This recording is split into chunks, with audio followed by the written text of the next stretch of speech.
If you're a fan of tennis, you know all about loss aversion. The first serve is generally hit hard, around 200 km per hour. If it goes out, they get a second chance. Tennis players have nothing to fear. On the second serve, the stakes have changed. If they miss the shot, they lose the point. That is why second serve is considerably slower, approximately 150 km per hour, hit in a much more conservative way. So, this is loss aversion. We are more driven to avoid loss than to see gain. An interesting example from the US, a study in supermarkets across America. The research objective was to find out whether penalties or bonuses work better for reducing the use of plastic bags. For 16,000 shoppers, research shows that providing a 5-cent bonus for non-using a plastic bag had no impact at all, while imposing a 5-cent penalty for using one reduced usage of plastic bags by 40 to 82% in the different supermarkets. So, losses tend to be weighted more heavily than gains of equal value. In fact, losses are weighted about twice as heavily as gains of the exact same value. The cognitive distortion referred to as loss aversion is one of the greatest contributions of psychology to behavioral economics.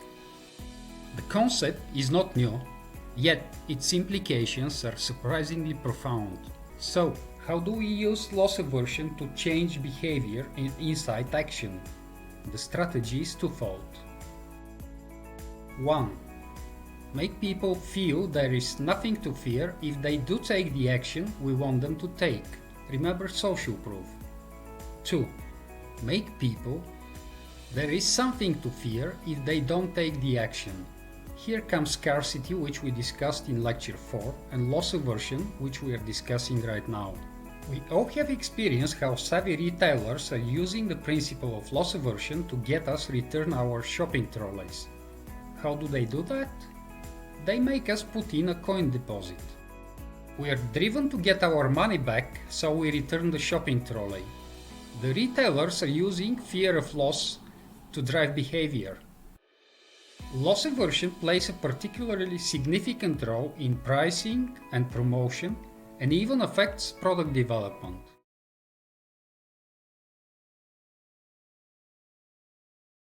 Now, let's look at some of the most popular digital marketing methods that use loss aversion.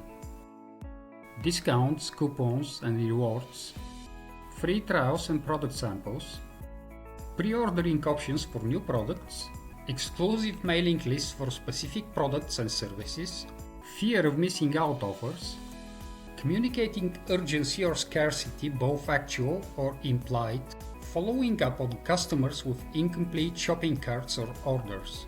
Once you know about loss aversion, you start to see it everywhere.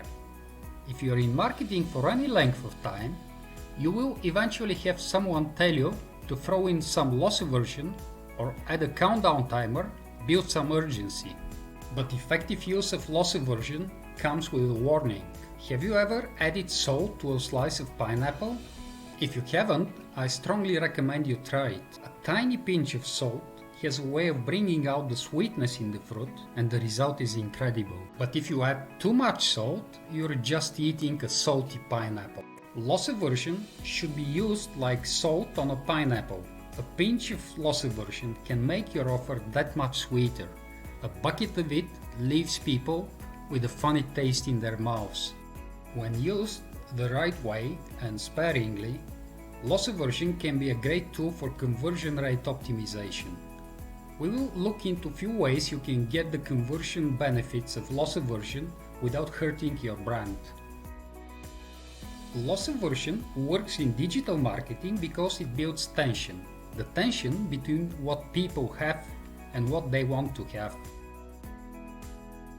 Research shows that even imagining making a choice creates an attachment to that choice. Loss aversion works when you manage to present your message as if your consumers are faced with two possible futures: their current life and the ideal scenario you have painted for them.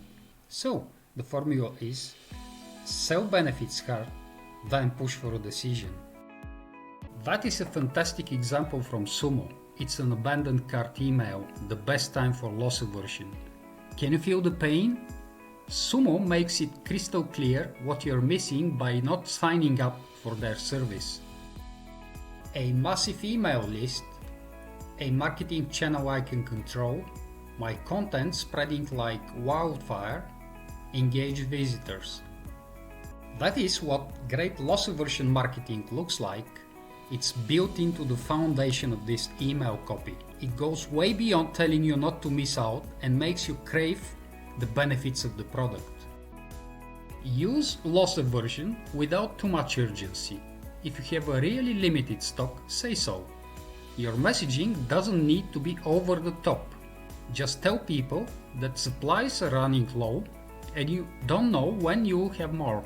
A couple of years ago, Seth Godin created a limited run coffee table book containing all of his blog posts. The book was over 800 pages long and costs $400. Godin was very clear that this was a project that he would only complete once. Because the book was a limited run and highly exclusive, he was able to activate a feeling of loss aversion and use the scarcity principle to his advantage. Creating that feeling increased sales and word of mouth for his book without reflecting poorly on his brand. So, let's sum up. Losses tend to be weighted more heavily than gains of equal value.